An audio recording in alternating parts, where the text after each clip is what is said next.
Graça e paz, Deus abençoe a todos. O livro, o método de oração, usando da liberdade diante de Deus, ou livres diante de Deus, fazendo uso da liberdade por nós conquistada por Cristo Jesus, quando nos apresentamos em oração, é, sugere que nós façamos uso das Escrituras, das verdades contidas na palavra de Deus, como base, como fundamento, como caminho a ser seguido nas nossas orações. E uma coisa que nós devemos ter em mente, e a Bíblia deixa isso sempre bastante claro, é que a soberania de Deus é incontestável. A soberania de Deus é incontestável. Deus, o Criador, é dono e senhor de absolutamente tudo. Soberano, incontestável. As decisões de Deus são as melhores. O caminho de Deus é o melhor. O plano, o propósito de Deus é excelente. Tudo que Deus criou é bom ou muito bom. E as nossas vidas devem procurar refletir essa verdade em termos de servos de Deus que somos. O livro de Jó fala da soberania de Deus. Ele diz o seguinte: mesmo em meio a tudo que ele estava passando e sofrendo, Jó chega a questionar a justiça de Deus, mas em nenhum momento ele se atreve a questionar a soberania de Deus. Ele tem dificuldades de articular ou de harmonizar as verdades até então conhecidas, em termos de Deus soberano, Deus justo, Deus santo, Deus bom. Jó está sofrendo intensamente. E, se você prestar atenção, no livro está registrado que Jó, aproveitando aquela situação em que ele se sentia ali apoiado pela presença de três amigos, três homens sábios daquela época, daquele período. Jó era um homem sábio e os amigos dele também eram homens sábios, três homens sábios que, ao saberem do infortúnio de Jó, foram até ele, jejuaram vários dias e se colocaram diante de Jó e diante de todos para tentar esclarecer o enigma do sofrimento do justo. Por que o justo sofre? Por que Deus havia permitido tamanha aflição, tamanha dor na vida de Jó? Invariavelmente a resposta foi que a ação de Deus era decorrente de algum pecado na vida de Jó. Isso até hoje as pessoas têm, os religiosos têm essa paixão pelo pecado, têm essa obsessão, né? Ao invés de interpretarem a vida humana em termos da natureza pecaminosa, ficam caçando aí um ato, alguma coisa fez, alguma coisa aprontou. Não, não foi sem motivo, não foi sem razão. Essa é a maneira popular de, de vasculhar a vida alheia, tentar explicar os fenômenos e os acontecimentos. Mas, no livro de Jó, ele mesmo declara que ele estaria falando como um louco, ou seja, ele estava dando vazão à sua aflição. Ele estava declarando abertamente tudo que o estava angustiando. E, de fato, Jó chega a questionar a correção de Deus, a justiça de Deus, firmando-se no ponto de que ele não tinha feito absolutamente nada que merecesse tamanha punição. A ação de Deus contra ele era algo que ele reputava como sendo injusto. Mas em nenhum momento Jó questiona a soberania de Deus. É claro que tudo que Jó sofreu, tudo que foi dito, tudo que foi falado, tudo que foi discutido, foi devidamente registrado e ecoa através dos séculos como um material para instrução. Eu mesmo nunca consegui uma memorização objetiva desse livro, porque toda leitura dele você é lançado a uma visão, uma perspectiva que te acrescenta algo. É algo muito rico, é algo muitíssimo bem elaborado. tá? É um livro de sabedoria. Deve ser lido com o objetivo de estudar os limites da sabedoria humana. Os limites. O limite da sabedoria humana esbarra na soberania de Deus. E mesmo Jó, em toda a sua dor, ele não questiona, muito pelo contrário. Ele apresenta essa verdade, essa convicção. Falando da criação como testemunhas, que hoje chamam de... Hoje não, já faz tempo, chamam de teologia natural, né? Ou revelação natural. Dedicar-se ao estudo das ciências naturais, você chega ao conhecimento, ao fato de que tudo foi criado por Deus. Ainda que hoje esteja em moda, aí, em alguns campos, as pessoas se apresentarem como ateus, como se fosse um título à parte, ou como se fosse um diferencial, um intelectual, ou que, como se declarar-se ateu acrescentasse algo naquele indivíduo, nós sabemos que não passa de balela, né? Nós sabemos que não passa de vaidade, de arrogância, de presunção. Deus é soberano. E Jó fala, mesmo na sua aflição, ele fala: qual dentre todos eles não tem conhecimento que a mão do Senhor criou tudo o que há? Ele diz que não só ele, não só os sábios, mas a própria criação revela essa verdade. Os animais, as plantas, chamam natureza, né? Revela essa verdade de que tudo e todos somos criação de Deus.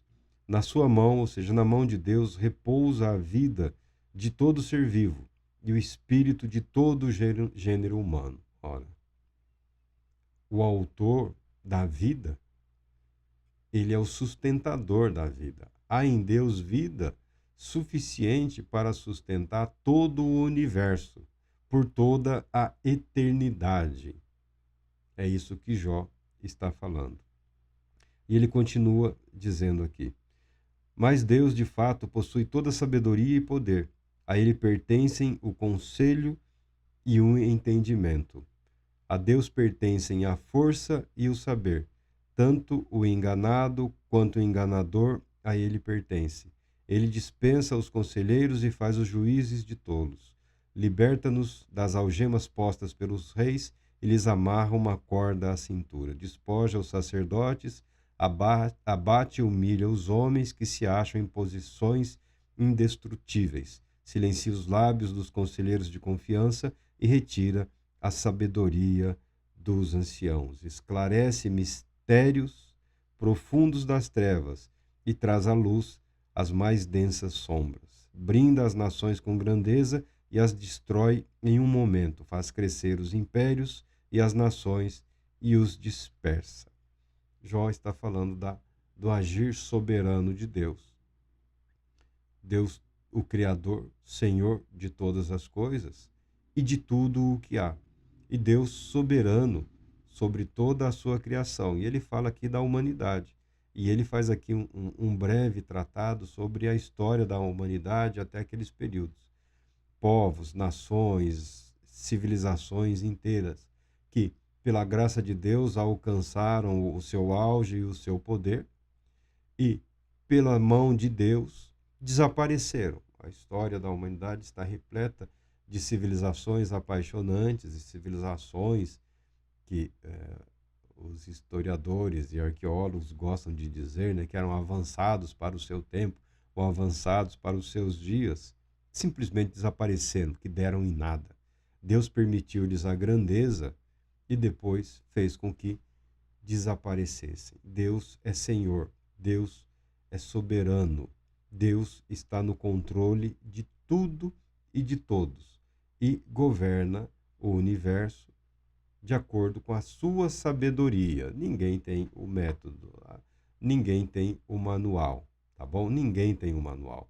Nós vivemos nos dias de hoje aí, as pessoas estão enfrentando, e aí, é o mesmo debate, é a mesma história, né? Poderosos, nações poderosas, homens poderosos, discutindo quem manda mais, quem pode mais, quem têm o direito de decidir sobre a vida, sobre o futuro dos outros. Estão sempre agindo dessa maneira. Isso não é absolutamente nenhuma novidade. Nos impressiona porque as nossas vidas são é, economicamente, socialmente influenciadas pela arrogância, pela vaidade desses homens, que se acham no direito de brincar com destinos de milhões e milhões de pessoas sobre a face da terra, única e exclusivamente para deixarem os seus nomes lá gravados na história como homens poderosos, querendo para si aí como que louros de vitória, querendo ser tratados como sábios, santos, justos ou corretos. São meramente homens que Deus permitiu alcançar o poder, mas são também totalmente responsáveis por todos os erros e equívocos que cometem. A Deus pertence o julgar. Deus permitiu que eles alcançassem esse nível de poder e Deus os responsabilizará a todos no devido momento pela maneira como fazem uso desse poder. Mas para nós, para a nossa vidinha aqui, para a nossa vida comum, para a nossa vida de homens e mulheres tementes a Deus, que levantamos cedo e nos dirigimos ao nosso trabalho, que confiamos em Deus as nossas vidas, que dependemos de Deus para as nossas decisões, que acreditamos que Deus é o que supre as nossas necessidades hoje e amanhã. Toda a nossa vida fundamentada na graça de Deus, no livre agir de Deus. Não vivemos esse mundo de poder, não vivenciamos esses conceitos de agir e poder influenciar a vida de milhões e milhões ou de bilhões sobre a face da terra. Temos vidas simples. O nosso pensamento vai até os nossos filhos, os nossos netos, alguns muito agraciados por Deus, capazes de enxergar ali os pequenininhos, os seus bisnetos. Nós olhamos para frente, nós olhamos para o futuro próximo e vemos a mão de Deus nos abençoando. Olhamos para trás e vemos que Deus até aqui nos conduziu. Deus nos sustenta, Deus nos fortalece, Deus nos anima e Deus nos convida a seguirmos adiante. Talvez seja muito mais fácil para nós que vivemos despidos desses mantos de glória e de poder, como algumas pessoas têm, pouquíssimas pessoas sobre a face da terra. Talvez seja muito mais fácil para nós expressarmos o nosso louvor, apresentarmos a nossa oração confiantes a Deus, tementes a Deus e certos de que a soberania, o único Senhor e soberano sobre todas as coisas, é Deus. Entre os homens que foram poderosos sobre a face da terra, havia Jó. Jó figura não só entre os sábios. Nos seus dias, Jó era um homem muito importante. Não é tratado, não é dito que ele é um monarca, mas se você analisa o contexto da vida de Jó, ele era uma referência para toda uma população. Toda uma geração era influenciada pelo homem Jó, que é apresentado aqui como sacerdote do Deus Altíssimo, que é apresentado na Bíblia como um devoto, como alguém que vive segundo a vontade de Deus e cujo viver expressa, declara essa fé, essa confiança em Deus. E a tragédia que se abateu sobre a vida desse homem Jó trouxe inquietação para multidões, a ponto de que os seus amigos fizeram uma longa jornada para estarem ao lado dele. E nenhum deles questionou essa verdade. Deus é soberano. Olha que alguns podem dizer que a teologia de Jó era bastante limitada. O fato é que, limitada ou não, Deus soberano, Deus todo-poderoso, Deus justo, Deus santo, Deus misericordioso, se revelou para Jó. Ele não teve muitas explicações. Deus não deu a ele nenhuma satisfação. O que ele recebeu de Deus foi a companhia de Deus, a proximidade de Deus, a certeza de que Deus é aquele que está presente. Ainda que uma presença oculta, ainda que intangível, Deus estava presente em todos os momentos da vida de Jó. E Jó é restaurado. Jó é conduzido a um novo estado de consciência. Ele adorava a Deus por temor. E ele continua adorando a Deus, agora iluminado pelo conhecimento, pela revelação pessoal de Deus na sua vida e no seu viver. Não só ele, mas também os seus amigos, aqueles sábios que foram advertidos, porque a sabedoria humana é limitada. A sabedoria humana não alcança a soberania de Deus. Tal qual Jó, a semelhança dos amigos de Jó, a semelhança dos santos do passado, a semelhança dos homens e mulheres que temem a Deus, nós podemos repousar confiantes na soberania de Deus, que Deus, no seu soberano e eterno amor, tem cuidado de nós. Deus Todo-Poderoso te abençoe, te proteja e te conceda a paz, muita paz.